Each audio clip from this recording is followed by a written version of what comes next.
Зарета Межиева рассказывает о той злосчастной ночи, когда сильный шум внезапно разбудил всех членов семьи. Чуть позже жители многоэтажки узнали о том, что по стенам пошли трещины. С того момента прошло около 10 дней. Таких проблем у жильцов теперь уже аварийного дома ранее не было. Теперь многодетная семья вынуждена ютиться в одной комнате, в остальных находиться опасно. Страшно, и холодно там, и трещин шел, еще спальня, вообще опаидеет. Вот сейчас все находимся в этом зале.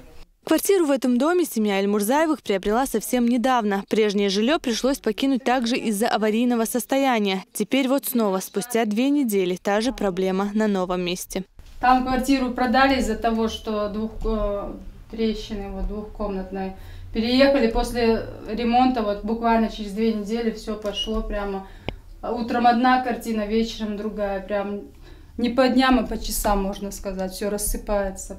Трещины в аварийном доме местами достигают 3 сантиметров, а в этой квартире даже оконная рама отошла от стены. Накануне ночью с инспекцией в аварийном доме побывал мэр столицы Муслим Хучиев. Пообщавшись с жителями этажки, градоначальник поручил незамедлительно создать экспертную комиссию. Мы проверяли, как он дальше развитие пойдет. А сегодня уже 15 октября. Вот за 4-5 дней уже мы видим, трещина пошла до 2 миллиметров.